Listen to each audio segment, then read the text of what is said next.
Students, this is class 4 science और आज का हमारा टॉपिक है एरिया, वॉल्यूम एंड टेम्परेचर।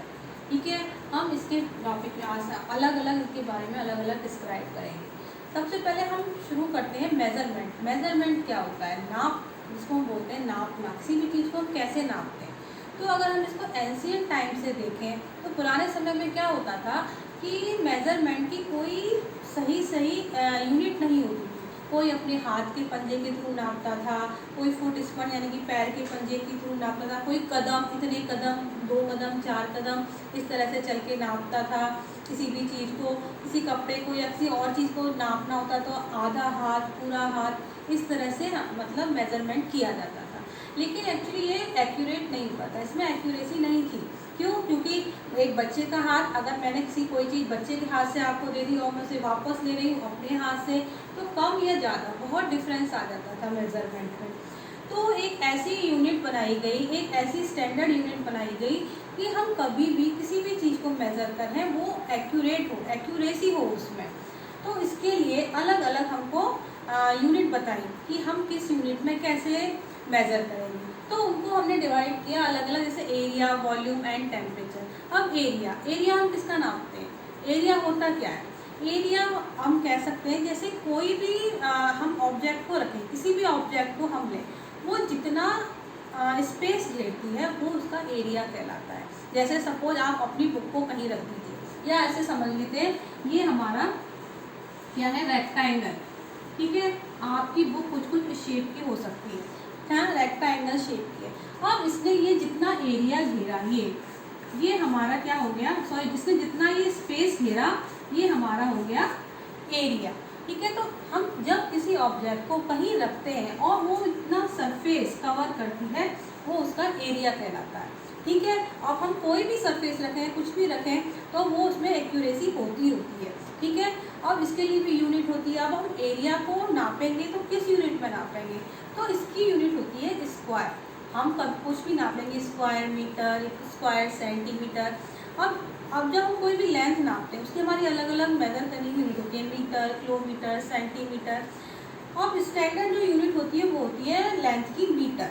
ठीक है, लेकिन जब हम ये एरिया पढ़ते हैं तो एरिया में इसकी यूनिट होती है हमारी स्क्वायर मीटर और स्क्वायर सेंटीमीटर। ठीक है, अब इसके बाद नेक्स्ट आ जाता है हमारा वॉल्यूम। वॉल्यूम क्या होता है? जैसे हमने अभी पढ़ा एरिया को हिंदी में बोलते हैं क्षेत्रफल, ऐसे ही हम वॉल्यूम को हिंदी में बोलते हैं परिमाप। परिमाप का क्या मतलब है?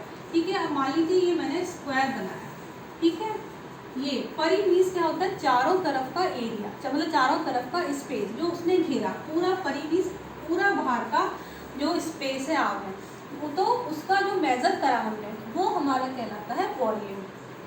ठीक है, उसके बाद हम नेक्स्ट पर आ जाते हैं टेम्परेचर। टेम्परेचर यानी कि तापमान जो हम नापते हैं। ठीक है, वो मिनिमम भी होता है, मैक्सिमम भी होता है, अलग अलग। आप अपनी बॉडी का टेम्परेचर, अगर मैं आपसे पूछूं कि आपकी बॉडी का नॉर्मल टेम्परेचर क्या होता है, आप किसके थ्रू अपना नापते हो, मेजर करते हो टेम्परेचर? थर्मामीटर आप लोगों ने देखा होगा, देखा है आपने? चलो मैं आपको दिखाऊंगी, थर्मामीटर अभी दिखाती हूँ। ठीक है, तो ये मेरे हाथ में है थर्मामीटर। आप लोग अपना टेम्परेचर नापने के लिए थर्मामीटर का यूज़ करते होंगे। ठीक है, थर्मामीटर ये हमारा कैसे होता है, ये हमारा जो टेम्परेचर होता है ये होता है हमारा डिग्री फ़ारेनहाइट में हम अपना टेम्परेचर नापते हैं। ठीक है, डिग्री फ़ारेनहाइट में। जैसे कि अब आपसे मैं पूछूं कि आपकी बॉडी का नॉर्मल टेम्परेचर कितना है, तो 98 कितना होता है, 4, हमारा जो बॉडी का नॉर्मल टेम्परेचर होता है। ऐसे ही हम अपने रूम का टेम्परेचर, एटमॉस्फेयर का टेम्परेचर इससे नाप सकते हैं। ठीक है, इसके अलावा जो मैंने आपको बताया था हमारा ये स्केल, हम किसी भी लंबाई को नापने के लिए, ये छोटी लंबाई नापने के लिए होता है। अब बड़ी लंबाई नापने के लिए अलग अलग मीटर रॉड होती हैं, इंच टेप होते हैं। ठीक है, इसमें एक साइड में हमारे मीटर के निशान होते हैं और एक साइड में हमारे सेंटीमीटर, और सेंटीमीटर में भी बीच बीच में बहुत छोटे कॉलम होते हैं, उनको हम मिलीमीटर बोलते हैं। ठीक है, इस तरह से हम किसी भी ऑब्जेक्ट को मेजर कर सकते हैं। ये एक स्टैंडर्ड यूनिट है, ऐसा नहीं कि मैं केवल अपने हाथ का पाम इससे इस तरह से नाप दूँ। ठीक है, तो उससे क्या होगा, मैं नापूंगी फिर आप आके इसको मेजर करोगे, तो इससे क्या होता है, उसमें मेजरमेंट में डिफरेंस आता है। तो एक स्टैंडर्ड यूनिट जो बताई गई एरिया के लिए हमें बताया गया cube metre. Metre, cube centimetre, क्योंकि हम दो साइड का को मेज़र कर रहे हैं, लेंथ और ब्रेथ, तो हमारा क्या हो गया, sorry square metre, square centimetre. ऐसे जब हम वॉल्यूम पर आते हैं, वॉल्यूम को हम कैसे मेज़र करते हैं, इसमें तो हमने कहा ये जो बाहर इतना एरिया जो हमारा ये है, इसको हम जो सरफेस कवर कर रहा है इसको हम क्या कहते हैं, एरिया। ऐसी वॉल्यूम हमारा क्या है, जो हमारी सरफेस जो बाहर की है, पूरे चारों तरफ की जो आउटर सरफेस है उसको जो कवर करता है वो हमारा कहलाता है वॉल्यूम।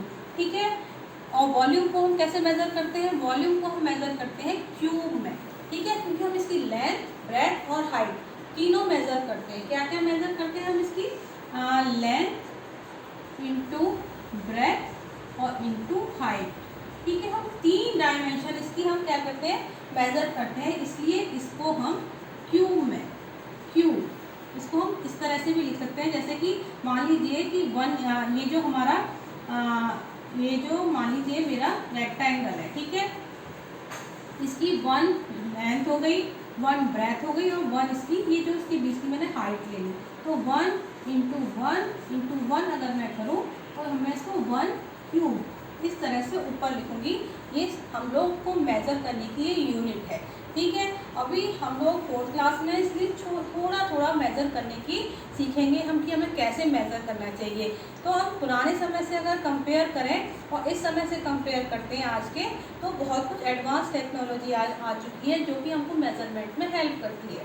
ठीक है, ओके, थैंक यू। समझ आया होगा आपके, तो आप इस चैप्टर को रीड करिएगा और पढ़िएगा।